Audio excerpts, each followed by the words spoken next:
माँ और पिताश्री के साथ में चिदम्बरम आकाश थिल्लाई मंदिर में दर्शन प्राप्त करना कितना सुखदायी था। कितना अटल प्रेम है दोनों में। जहाँ जाते हैं साथ जाते हैं और इसलिए सभी कहते हैं माँ पार्वती और पिताश्री महादेव के मध्य पति पत्नी के संबंध तक ही सीमित नहीं, उनके संबंध के तो अनेकों रूप हैं। माँ और पिताश्री के संबंध के इन भिन्न रूपों का ज्ञान है आपको? हाँ हाँ अवश्य है। उनमें सर्वोच्च है मित्रता का संबंध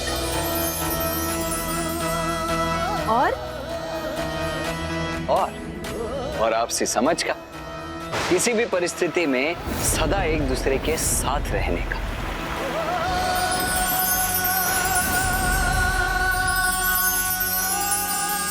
हाँ हाँ वो भी है भ्राता, किंतु उनके संबंध का सबसे महत्वपूर्ण भाग तो आप भूल रहे हैं।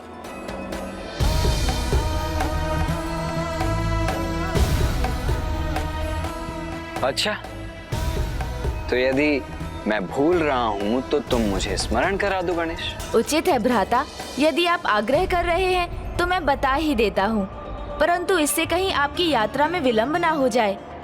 अतः अभी हमें चलना चाहिए। वैसे भी अब तो मात्र एक धाम ही शेष है, उसके उपरांत आपको पाशुपतास्त्र प्राप्त हो जाएगा। जीवन जिसका भी हो, कोई ना कोई गुरु ही उसे दिशा दिखाता है। तुम्हें ज्ञात है मेरे गुरु का नाम? अब तो बता दो, वो कौन सा संबंध है माँ और पिताश्री के मध्य जिसका ज्ञान मुझे नहीं है? गुरु और शिष्य का संबंध। मेरे गुरु हैं प्रभु महादेव। प्रभु महादेव? वो कैसे?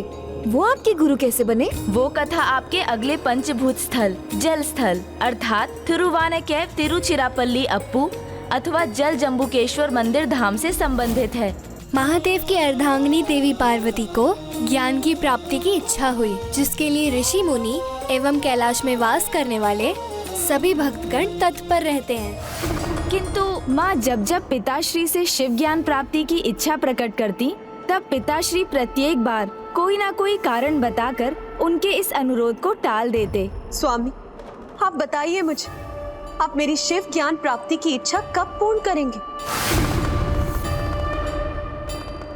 जब उचित समय होगा। अभी मुझे एक भक्त के पास जाना है जो दीर्घ समय से ज्ञान प्राप्त करने के लिए मेरा कठोर तप कर रहा है।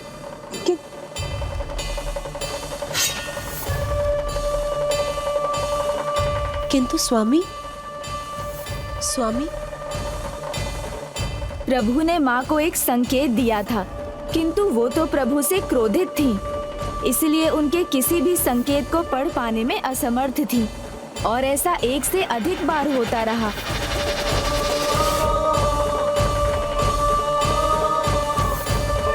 प्रभु, स्वामी जिस शिव ज्ञान को आप अपने भक्त को प्रदान करके आ रहे हैं, स्वामी वो शिव ज्ञान प्राप्त करने के लिए मैं कितने समय से आतुर हूँ। बताइए ना स्वामी, वो शिव ज्ञान आप मुझे कब प्रदान करेंगे? शीघ्र भी, जब उसका उचित समय होगा।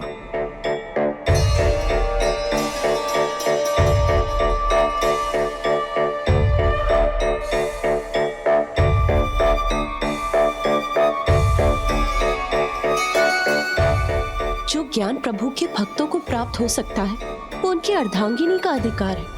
फिर प्रभु मेरे साथ ऐसा क्यों कर रहे हैं? समय के साथ शिव ज्ञान प्राप्त करने की देवी पार्वती की आतुरता बढ़ती जा रही थी, किंतु प्रभु के अनुसार देवी पार्वती को और प्रतीक्षा करने की आवश्यकता थी। फिर एक दिन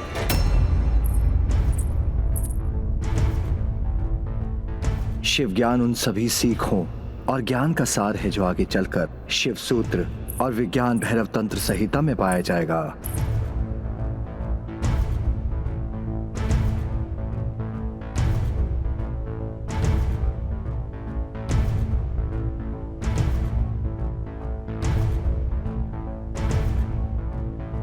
प्रभु, हम सभी गणों को शिव ज्ञान प्रदान करने के लिए कोटि कोटि धन्यवाद। इस ज्ञान को पाकर हम धन्य हो गए।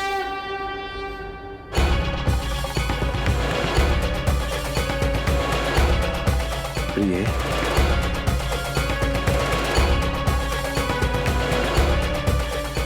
प्रणाम माता। ये क्या स्वामी, आपने अपने इन गणों को जिस ज्ञान का अधिकारी समझा, मैं उससे वंचित क्यों हूं?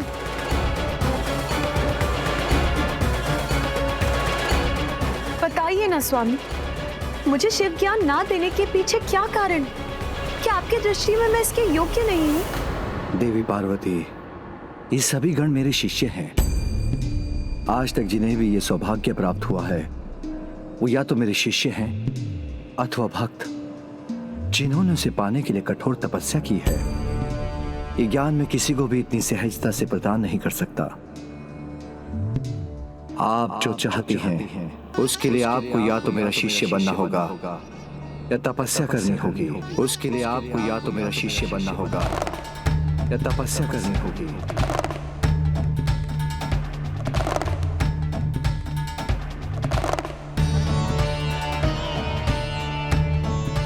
प्रभु ने इस सभी के सामने मुझे अयोग्य घोषित कर मेरा अपमान क्यों किया? यदि उन्हें यही बताना था तो एकांत में मुझे क्यों नहीं बताया?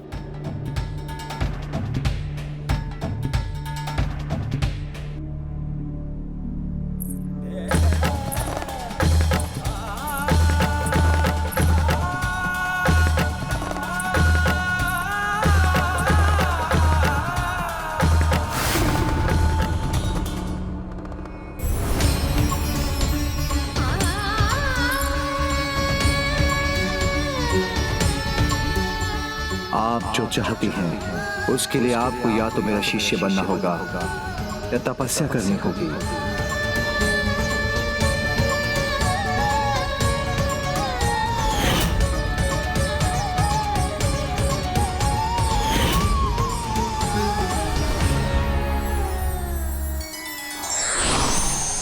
क्या हुआ देवी पार्वती, आप इतनी दुखी क्यों हैं? अवश्य भ्राता महादेव से कोई नोकझोंक हुई है। नोक-झोंक तो तब होती है जब पति और पत्नी के बीच हो, किंतु प्रभु ने तो मुझे सबके सामने अपमानित कर दिया। किंतु प्रभु ऐसा कहे इसके लिए विवश तो आप ही ने किया था ना? समझ गई देवी सरस्वती, बहन तो सदा भ्राता की ही ओर से बोलेगी ना। नहीं नहीं देवी पार्वती, हम दोनों आपकी सखी हैं। और सच्ची सखियां कभी सत्य कहने में संकोच नहीं करती। आपको समझाना तो हमारा दायित्व है।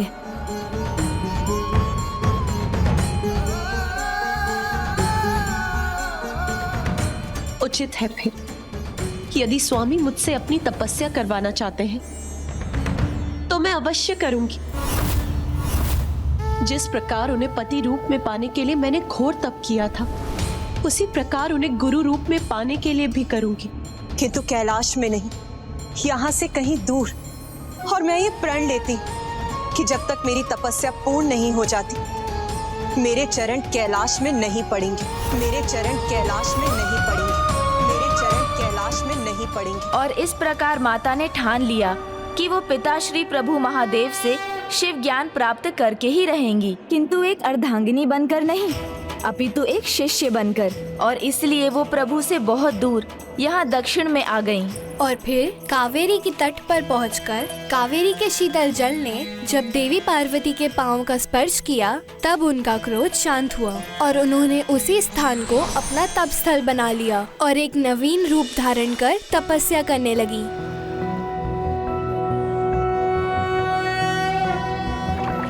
नागेंद्र हाराय त्रिलोचनाय भस्मांगरागाय नमः शिवाय। नित्याय शुद्धाय दिगंबराय तस्मै नकाराय नमः शिवाय।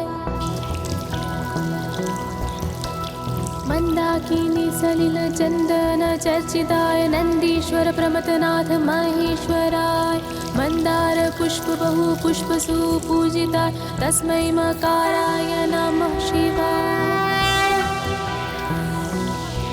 नागेंद्र हाराय त्रिलोचनाय भस्मांगरागाय महेश्वराय नित्याय शुद्धाय दिगंबराय तस्मै नकाराय नमः शिवाय। मंदाकिनी सलिल चंदन चर्चिताय नंदीश्वर प्रमथनाथ महेश्वराय मंदार पुष्प बहु पुष्पसु पूजिता तस्मै मकाराय नमः शिवाय। उठिए देवी।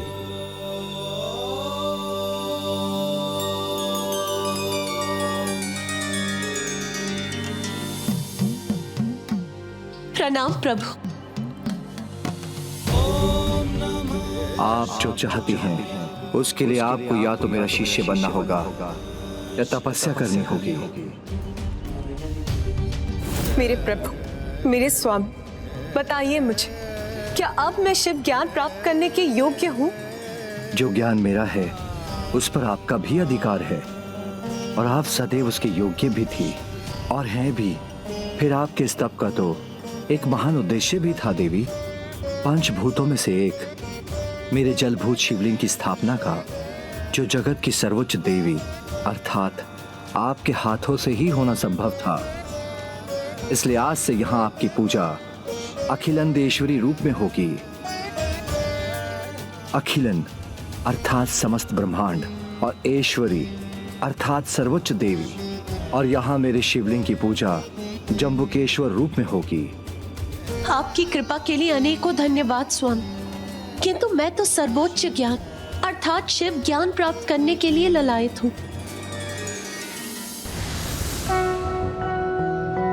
शिव ज्ञान उन सभी सीखों और ज्ञान का सार है जो आगे चलकर शिव पुराण, शिव संहिता, शिव सूत्र, महेश्वर सूत्र और विज्ञान भैरव तंत्र संहिता में पाया जाएगा। तब मेरे इन वचनों को आगम ग्रंथों में संग्रहित किया जाएगा। आगम अर्थात ज्ञान अर्जन, शिव सिद्धांत में 28 आगम और 150 उप आगम होंगे और उन सभी में भी इस ज्ञान के अंश होंगे जो मैं अब आपको उपदेश के रूप में प्रदान करूंगा। सेतु बंधे च रामेशं घुष्मेशं च शिवालये।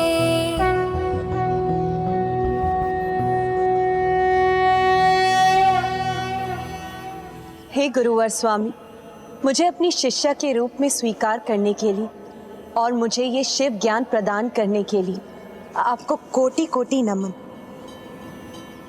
मैं आपका गुरु हूं प्रिय, तो आप भी मेरी गुरु हैं। आपने भी मुझे एक बहुत बड़ी सीख दी है। सीख दी? मैंने स्वामी? कौन सी सीख? आपके द्वारा कैलाश का त्याग कर वहां से इतनी दूर आने पर मैं समझ सका कि मुझे जो भी कुछ आपसे कहना था वो एकांत में कहना चाहिए था, उस प्रकार सबके सामने नहीं। मैं वचन देता हूं ऐसा फिर कभी नहीं होगा। नहीं स्वामी, दोष तो मुझसे भी हुआ था। मैं आपको वचन देती हूँ कि पुनः अन्य जनों के सामने आपको उत्तर देने के लिए मैं कभी विवश नहीं करूंगी।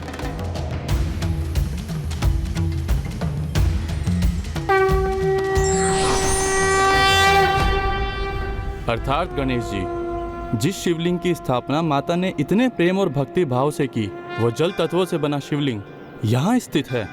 हाँ, किंतु जैसा माँ ने कहा था, प्रभु अप्पू लिंगम साधारण भक्तों को अपने सामान्य रूप में ही दिखाई देंगे। उनके भीतर समाहित जल भूत के दर्शन कुछ श्रेष्ठ भक्त ही कर सकेंगे। इस घटना के पश्चात प्रभु महादेव न केवल मेरे गुरु बने, अपितु अपने गुरु की उपाधि उन्होंने मुझे भी दी। जो वचन प्रभु महादेव ने देवी पार्वती को दिया, वो विवाह का एक और वचन बना। न मेप मानम सविधे सखीना द्यूतम नवा दुर्व्यसनम भंज श्वेत। अर्थात मित्र हो अथवा परिवार, किसी के भी सामने एक दूसरे का अपमान ना करना, ना ही पति पत्नी के सम्मान को भंग होने देना, जिसके लिए ये अनिवार्य है कि पति और पत्नी दोनों ही कोई भी अनुचित कर्म ना करें।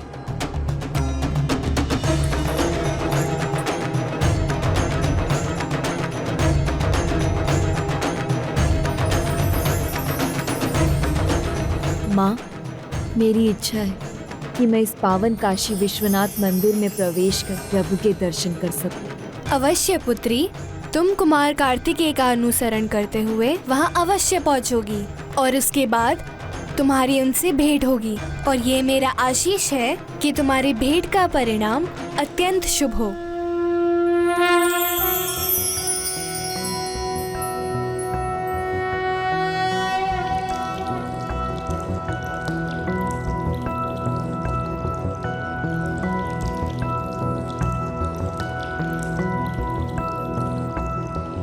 जगत के सामने अप्पुलिंगम बहुत समय पश्चात प्रकट हुए, किंतु उनकी स्थापना के उपरांत एक भी दिन ऐसा नहीं बीता जब उनकी पूजा आराधना ना हुई हो। किंतु गणेश जी, जिन शिवलिंगों के स्थान से, उनके अस्तित्व से सभी अपरिचित थे, उनकी निरंतर पूजा होना भला कैसे संभव है? क्योंकि ये शिवलिंग वन में स्थापित हुए थे, इसलिए मनुष्यों द्वारा इनकी पूजा से पूर्व यहाँ गज अपने झुंड में प्रतिदिन प्रभु का अभिषेक करने आते थे और इसी कारण इस स्थान का नाम पड़ा थिरुवानेकाव।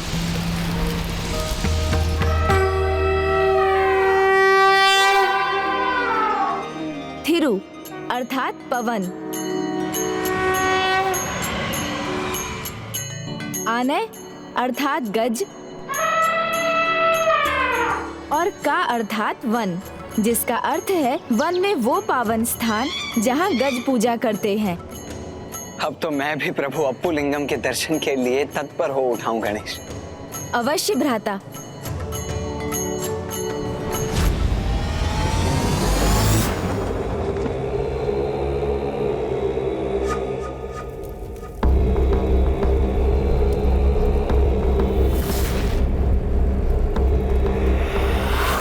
असुर जाति के सामने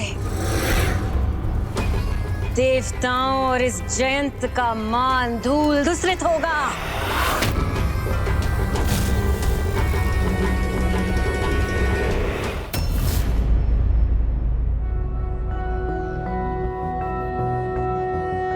ओम गौरी शंकराय नमः।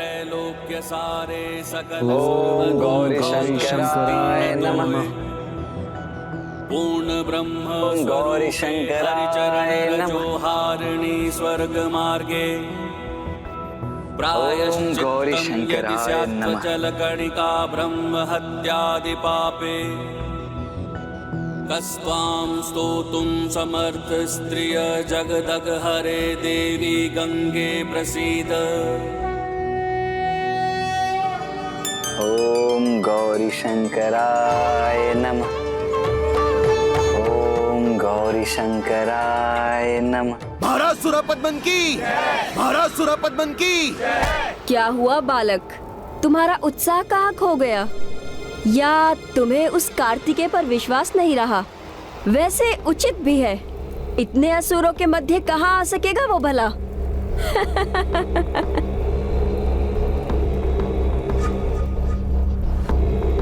न विश्वास खोया और न प्रभु में आस्था, किंतु निराश तो मैं फिर भी हूँ। इसलिए नहीं कि मेरे प्रभु सुब्रमण्यम कार्तिकेय स्वामी मुझे असुरक्षित रहने देंगे, क्योंकि ऐसा कदा भी नहीं होगा। मुझे निराशा तो इस बात की है कि असुर जन समुदाय जिसमें असंख्य असुर है, ये सभी इतने अज्ञानी हैं कि प्रभु के जय जयकार के स्थान पर सूरसेन और सूरपद्मन के जय जयकार कर रहे हैं।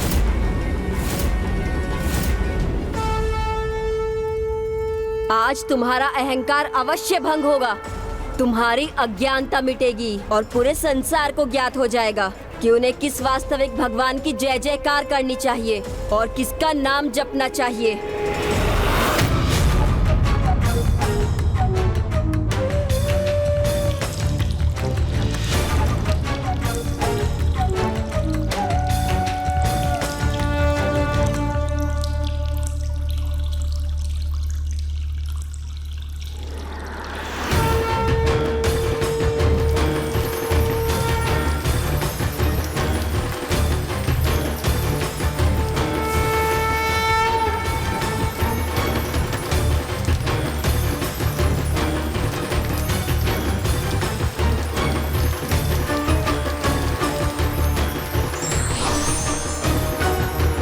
प्रणाम पिताश्री।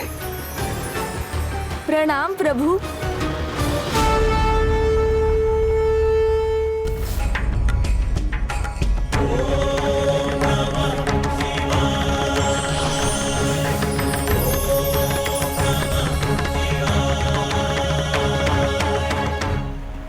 पुत्र, मैं तुम्हारे पंचम पंचभूत तक सफलतापूर्वक पहुंचने से अत्यंत प्रभावित हूँ, किंतु ये तो तुम्हें भली भांति ज्ञात है कि सर्वप्रथम तुम्हें जल के गुण और प्रकार का रहस्य उजागर करना होगा, तभी तुम जल तत्व की ऊर्जा को अपने भीतर गतिशील कर सकोगे। महाराज सुरापद्मन की, महाराज सुरापद्मन की, महाराज सुरापद्मन की, महाराज सुरापद्मन की, महाराज सुरापद्मन की, महाराज सुरापद्मन की, महाराज सुरापद्मन की, महाराज सुरापद्मन की, महाराज सुरापद्मन की, महाराज सुरापद्मन की। मैंने उचित ही समझा था। माँ अवश्य किसी काली माया का ही प्रयोग कर रही है। ये काली माया तो पुत्र जयंत के लिए घातक सिद्ध हो सकती है।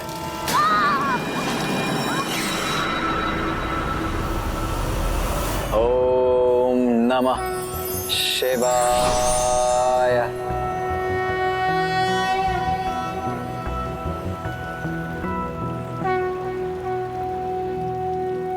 प्रभु, जल की प्रकृति शीतल है, गुण है द्रव्यता और संकुचन। महाराज सुरापद्मन की, महाराज सुरापद्मन की, महाराज सुरापद्मन की, महाराज सुरापद्मन की। ये अनुचित जगह इस डर से भी अधिक कष्टप्रद है। महाराज सुरापद्मन की, महाराज सुरापद्मन की। ओम सुब्रमण्यम कार्तिकेय स्वामी। महाराज सुरापद्मन की। हे प्रभु, शीघ्रता कीजिए, सुनिए, अपने भक्त को सुनिए, अपने भक्त की पुकार सुनिए।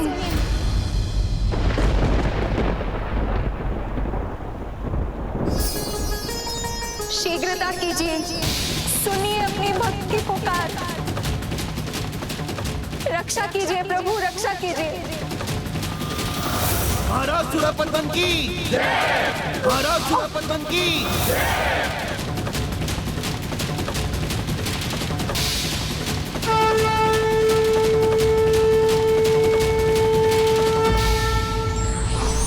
पति पत्नी के संबंध की गरिमा इसी में है कि वो अपने मन की बात सार्वजनिक रूप से ना कहते हुए एक दूसरे के समक्ष ही कहें।